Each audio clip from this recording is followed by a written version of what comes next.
There seems to be a great contrast between the unique circumstances in which we find ourselves these days and today's liturgical celebration of Laetare Sunday, which is supposed to bring the note of joy to our Lenten fast.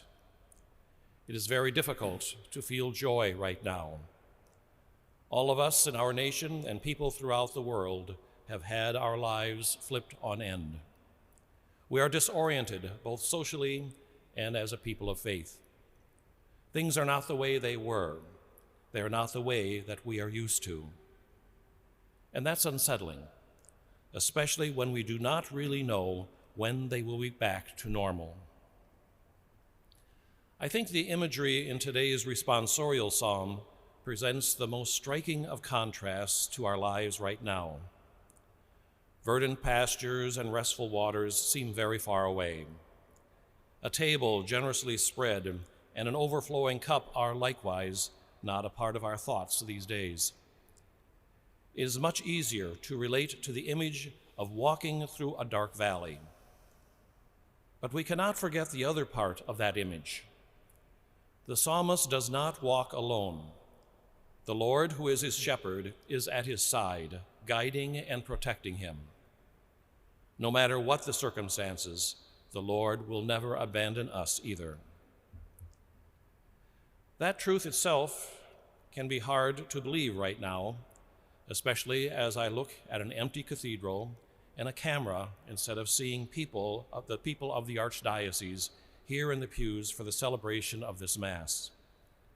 And many, many other priests and parishioners are having that same experience here across the country and throughout the world. I know that this is very difficult for all of you, and I am sorry that we find ourselves in this situation. I want to talk through with you what I think God may be calling us to in this moment as the Church. Light, blindness, and seeing, these are all common threads woven throughout our readings today. In the first passage from the first book of Samuel, we are reminded that not as man sees does God see. The Lord instructs Samuel to look beyond his first impressions so that he might witness the power of God working through someone who might seem to be imperfect, limited, or at least not the most ideal choice. Our first impressions with this current situation might lead us to frustration, impatience, and even anger. And I know many of us feel these emotions. Let us try to see beyond them, however, to what God may be doing. At first glance, the miracle of the encounter between Jesus and the man born blind in today's gospel seems to focus on the fact that the blind man receives his sight. But there is something much deeper. The man also receives faith in Jesus, and that completely changes his life. This does not happen all at once. Rather, he progresses through the various stages to faith in Jesus as Lord. When he is first asked how he gained his sight, the man born blind says, "The man called Jesus made clay and anointed my eyes and told me, 'Go to Siloam and wash.' But people did not believe him, so they brought him to the Pharisees for further questioning. When the Pharisees interrogated the man born blind about Jesus, he responded, 'He is a prophet.' Notice, at first Jesus is just a man, but as the blind man is pressed further in his explanations, he now sees that Jesus is a prophet, that is, someone greater than just a man. Finally, the questioning gets so intense that the man born blind is thrown out of the synagogue, a punishment that would seem to prevent him from even worshiping God. When Jesus finds out that the man's faith had grown so firm so as to endure even a trial like this, Jesus goes to him and tells him that he has seen the Son of Man. The man born blind then sees Jesus and says, "Lord," and worships him.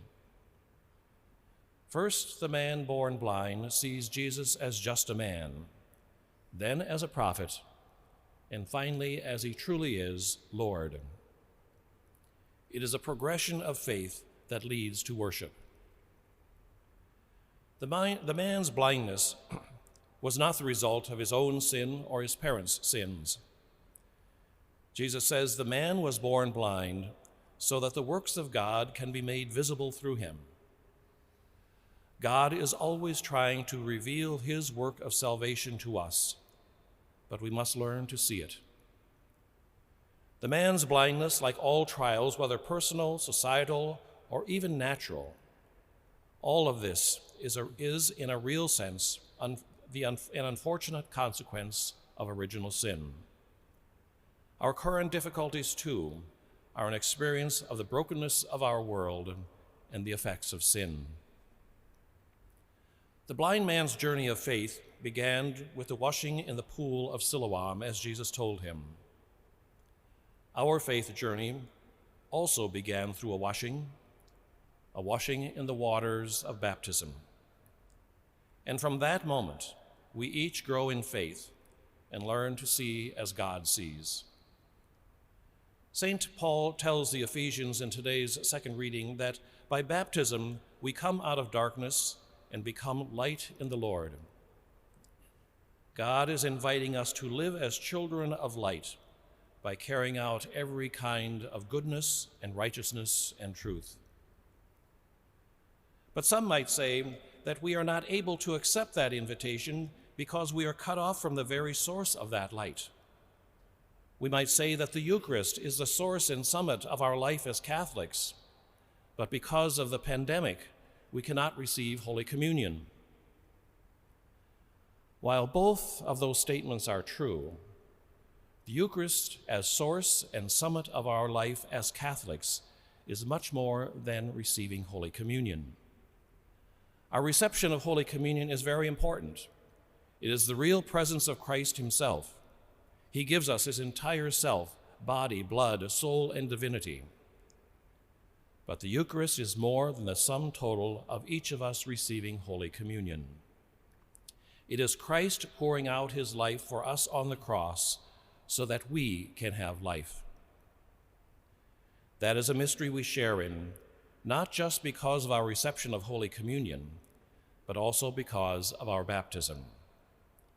When we are baptized, our lives become caught up in the Paschal mystery, the same mystery that unfolds in the Eucharist. Thus, while we cannot all receive Holy Communion for the time being, that does not mean that our lives cease to be centered on the Eucharist or that our lives are cut off from the source of grace. In a strange way, God may be inviting us to progress in our understanding of the Eucharist, that is to say, to see the Eucharist not on first perceptions or its outward appearance, but to see it more as God sees it. The Eucharist is not just something we receive when we come to Mass. The Eucharist is Jesus Christ constantly giving his life to the Church. It is a great gift and spiritual benefit when we can participate most fully in the Eucharist through the reception of Holy Communion. But even when we cannot, Jesus does not cease to nourish us. The Eucharist is Jesus on the cross and in the tomb, giving everything so that we might live. And he is still doing that today for all of us. When we relate every moment of our lives to that mystery, then we are truly worshiping God, and we become truly a Eucharistic people. As we all long for the day when we are once again together around the Lord's altar, let us not allow frustration, impatience, or anger to separate us from the love which Christ continues to pour out for us. Rather, let us remember what happened after Christ died on the cross. His side was pierced with a lance, and blood and water flowed out. The blood represents the Eucharist. The water represents baptism, two spiritual gifts linked to the same saving mystery. Because of our baptism, God allows us to be a people whose lives flow from the mystery of the Eucharist. While it's different now, that flow has not stopped. Finally, please remember that Mass is still being celebrated by our priests, and we are all beneficiaries of those graces. May they sustain us and help us to become light for others through faith, hope, and charity, which God never withholds from us. People need light right now. May God make his light shine through each of us.